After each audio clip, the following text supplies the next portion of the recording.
Hello, my name is Dakota Smith, and this is the first video in what will be a very long series called the Hot Takes. In Hot Takes, what we're going to try and do is we're either going to try and replicate other code from other games, or we're going to try and do some experimental stuff and maybe show you how to do certain things. Now, in this video, we're going to talk about blueprint communication, and we're going to do so by teaching you how to make an interact system. So what I want you to do is open up your Unreal Engine, and you're going to be greeted with this window. I want you to select Games and click Next. Now, what we're going to do is we're going to go into the third person template, and we're going to click Next. We're not going to do any starter content, but we are going to rename the project Interact System. I'm going to create the project.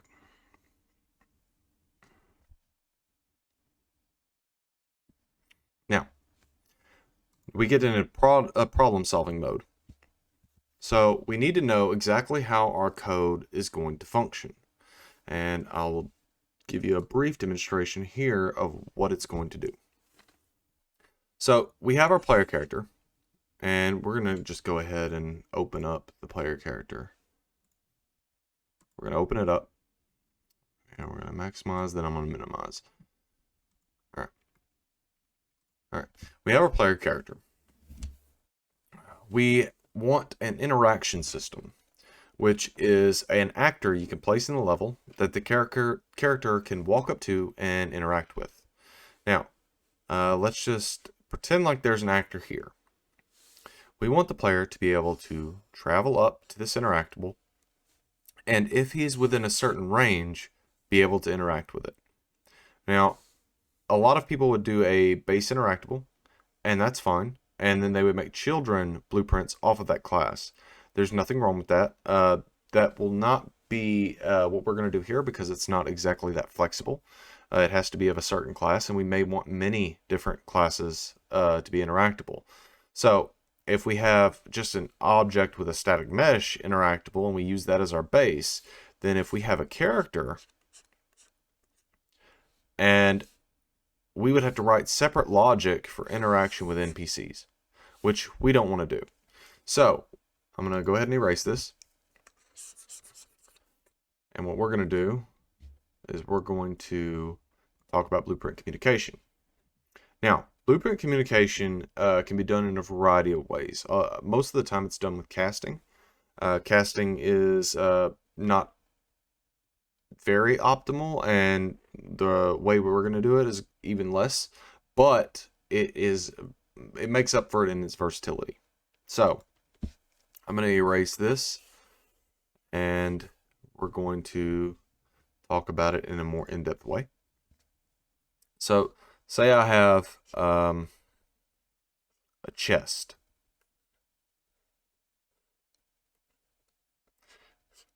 Now I want the player to be able to walk over here and open the chest.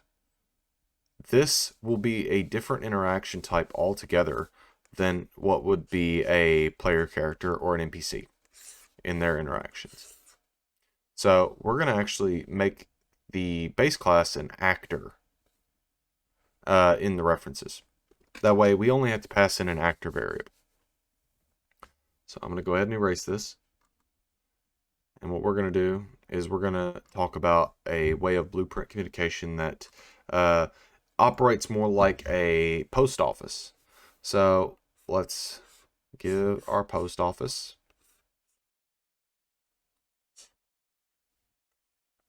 and we have the player character and our interactable actor. Well, as it turns out, you could cast these two, and in one direction we will, but it's less optimal because we might want to perform the same exact basic logic on everything. Instead of casting to multiple different classes like NPC and actor and whatever type of pawn you might be looking for that may not even have a character blueprint at all, what we're going to do is set up a post office. So we're going to say that this is a letter. It's got a stamp. And this is a mailbox. It's a really bad mailbox, I'm sorry. But the letter needs to know where to go. So how do we do this effectively? We use blueprint interfaces. Now, a blueprint interface is a type of blueprint communication that has a sending address and a target address. Now, I'm going to go ahead and make one. And we're going to do content folder. We're going to make a new folder. Type blueprints. We're going to open that folder. And we're going to go to blueprint and blueprint interface. Now, what I'm going to do is I'm going to name this BPI_interact. Because this is basically the postal worker location for the letters that are being sent and received. So we're going to open it. And we're going to type in register interactable. We're going to add another function called unregister interactable. And we're going to add another function called interaction. Now, for register interactable, we need to know what we're registering. So we're going to type add input. We're going to do interactable actor. And we're going to do this of type actor. And we're going to go to this one. We want actor. We're going to do an object reference. And we're going to do the same thing with unregister interactable. And it should auto-populate the actor variable. And we're going to type interactable actor. And on interaction, we're also going to add an input pin, but this will be of a different type. This one's actually going to be player character reference. And we're actually going to change its type to third person character. And it'll be this object reference right here. So we're going to compile and save. Now, this is not attached to anything yet. Now, we actually have to manually attach it to each blueprint we want to give it a postal address, like a zip code. So, to do that, you go into the third person character. We want to add class settings. We're going to click add, and then BPI interact. Now, while we're in this blueprint, we're going to go ahead and clean up some of this code. So, on touch input, we're not doing anything. And on VR, we're not doing anything. And I'm going to press a comment. So, whenever you get something in the mail, your brain automatically tells you what to do with it. Most of the time, it's throw it away. But in this event, we're wanting to actually perform some logic. Now, we made this BPI interact, and we have register interactable, unregister interactable, and interaction. We actually can call those events now that we have it in class settings. So compile and save. And we're going to type event register interactable.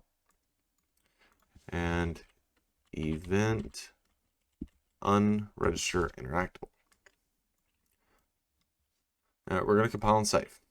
Now we actually have to make an actor that would be interactable. So that's what we're going to do right now.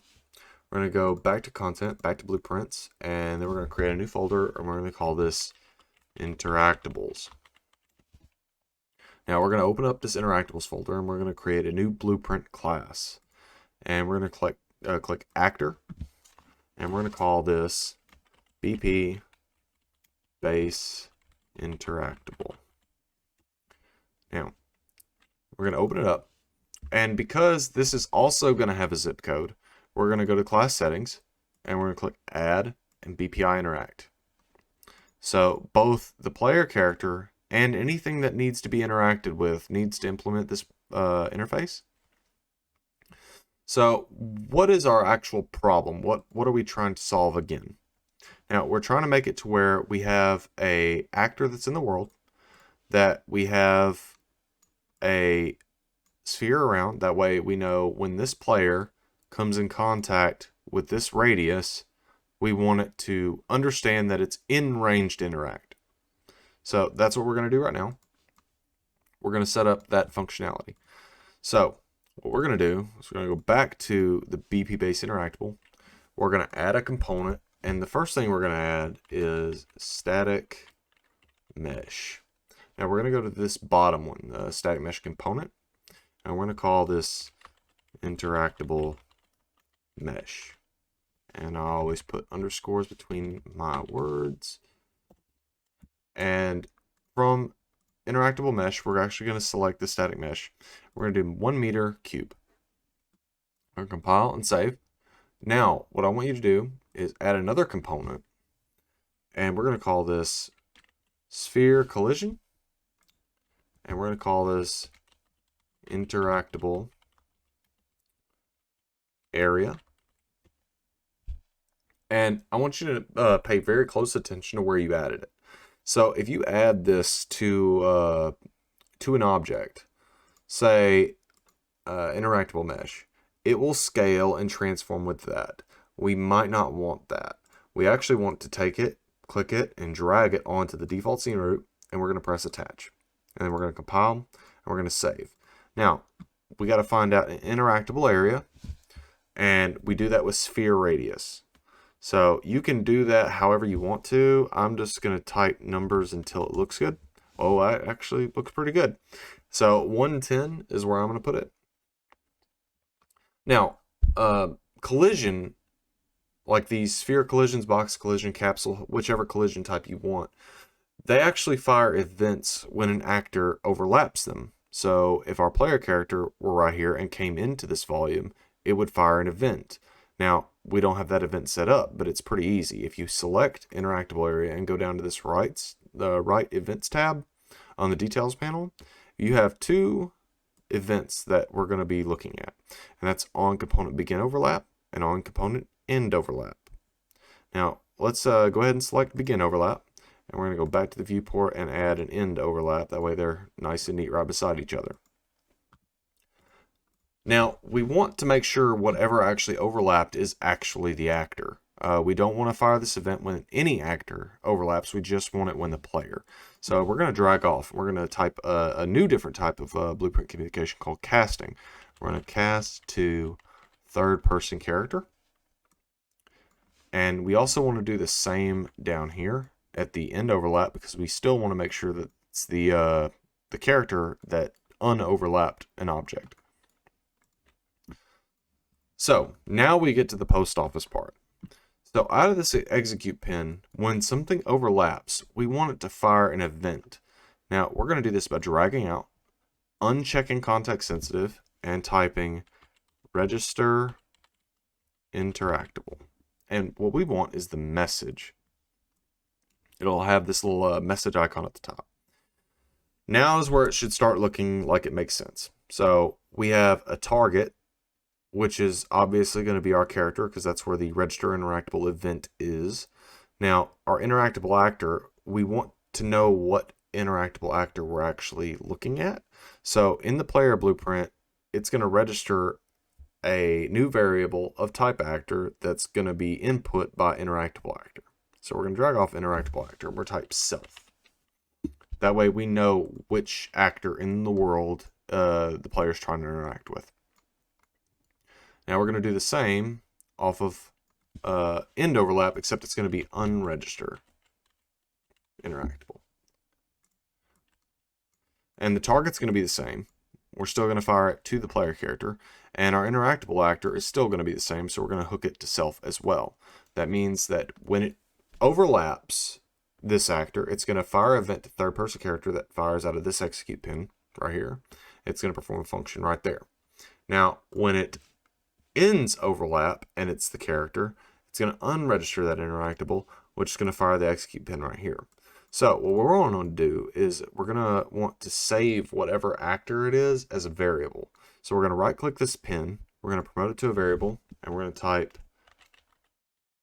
interactable actor. So it sets this variable as an interactable actor, and each time you go into a collision volume that is a type interactable, then it will fire this event and set this actor accordingly. Now we're also going to do the same thing on unregister interactable, except we're just going to set it to nothing. I included this interactable actor pin in case you want to provide additional logic, but right now we're not going to do anything. Now the only problem that we have is we don't have a way to actually interact with this object. There's nothing that fires the interaction event, so we're going to do that right now. So I want you to go to project settings, I want you to go to input, and we're going to go to action mapping, and we're going to delete this reset VR because we don't need it. And we're going to type interact. Now this creates an action mapping that is bound to a key, and if you press that key, it's going to fire inside the blueprint of the pawn that you're controlling with the player controller, which is a default player controller. We're going to get into that in future episodes.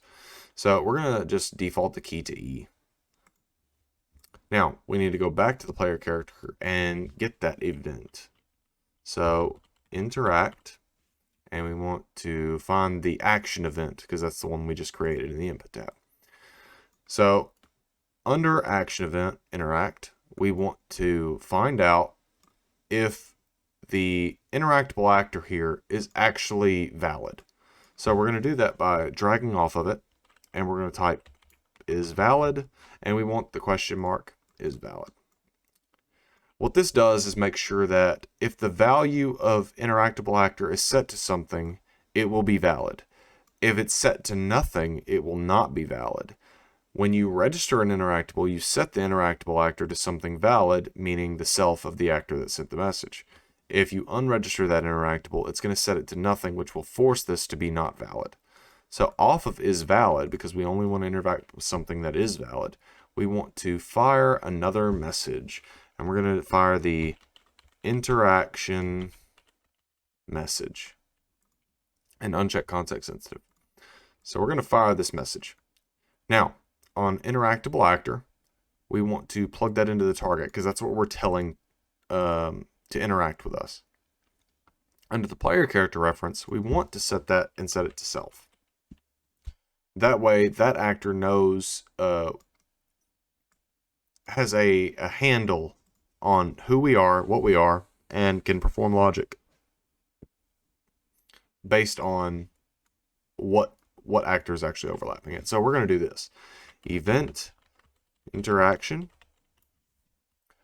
and since it's sent that message to this blueprint, the interaction message, this script right here will fire. So just as a demonstration, we're going to drag off of this execute pin, and we're going to go print string. Now, because this is of type string, we can actually drag off and type append. Not that append. Make sure you recheck context sensitive, by the way. We're going to type append.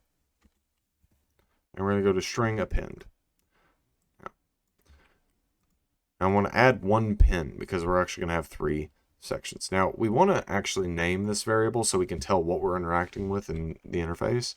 So we're going to name it interactable name, and we're going to change this variable type to string, and we're going to make it publicly editable, and we're also going to expose it on spawn, just because if you decided to spawn this actor, you might want to set it based on data sets. So player character reference, if you remember, we're actually getting ourselves and we're sending it with the message, so we're sending them a return address.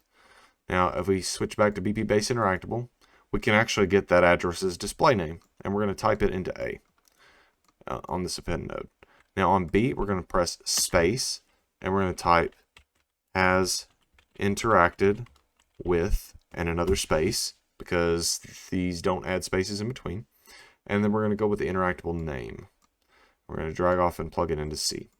Now I'm going to go ahead and set this by default to, let's say, chest, just as an example. So what should happen after we drag this out into the scene, we're going to drag it up, and let me get my pen out. Alright, now what should happen is the player character should move towards this interactable object and eventually get in this interactable area. I might actually have to raise that a little bit. And when it does, this is going to send a letter that says, hey, you've entered my area. I want to tell you who I am and give you a reference to me. That way you know what area you're in. Now, once this is valid, then this player, when he presses E, will actually send a message back. And we're going to draw a little envelope here. And we're going to send a message back. And it's going to say, I want to interact with you, which was pointed at by this letter right here. So this fires the message and fires the events. Now, what we expect to do is it's supposed to print a string, and it's going to have the player name, the character name, which should be third-person character. And then it should say, has interacted with, and because we named this chest, it's going to add that to the end. So let's find out if that's the case. Let me go ahead and erase this.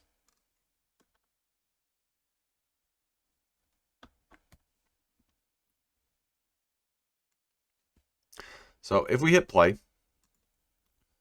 we should walk over here.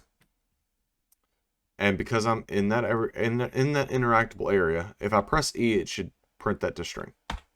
Yes, third-person character has interacted with chest.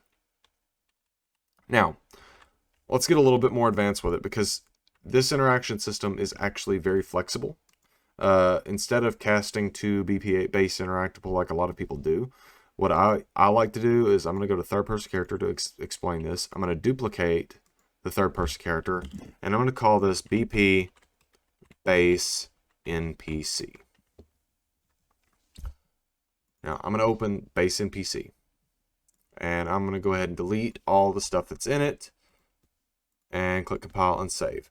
Because I copied the player character, it's already going to have this BPI interact. So all I have to do is actually add an interactable area. So we're going to do sphere collision again, and we're going to call it interactable area, and we're going to set its size to 150 since I should have raised it on the other one a little bit. And we're going to do the same thing. We're going to do a begin overlap and an end overlap, and we're going to cast to third person character, and we're going to do the same thing at end overlap, just like we did with the regular actor. And we're going to send that same message, register interactable, and unregister interactable.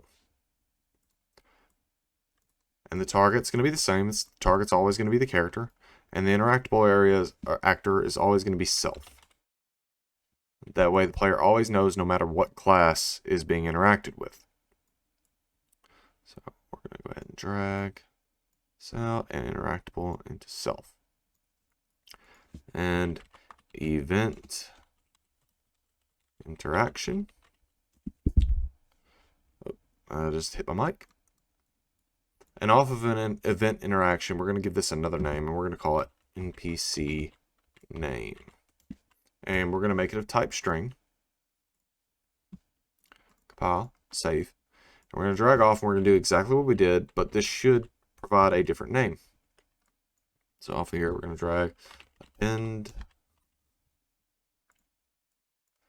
We're going to get the display name from the player character. Space has interacted with space. And we're going to add another pen, and we're going to say NPC name. And for the NPC name, I'm just going to say Gandalf, because I have no shame. Alright, now, what we're going to do is we're going to drag out base NPC, and we're going to rotate it to kind of sort of face the player. So we have an interaction system that no matter what type of actor, you can fire those interaction events. So when I look at this character and I press E, third person has interacted with Gandalf. Now when I go over here and press E, third person interacted with chest. This is a very easy way to make a very expandable interaction system with interfaces. You just have to copy the code for a base class of the base type interactable that you want. But the reason why we don't just cast a BP base interactable and then do a whole bunch of casts if that fails is just it's very sloppy and it's not very expandable. If you have type actor, then it very well is expandable. However, you do lose access to those variables without casting, but we're going to fire those through event interaction anyway. So if I wanted to interact with NPCs, I could. If I wanted to make signs, I could. If I wanted to make chests, I could. Just anything you can possibly think of, you can make with this system. And that should be it for today. That is my interaction system tutorial. I hope you enjoyed it. If you learned something, like, subscribe. You have a nice day, and stay tuned for the next one.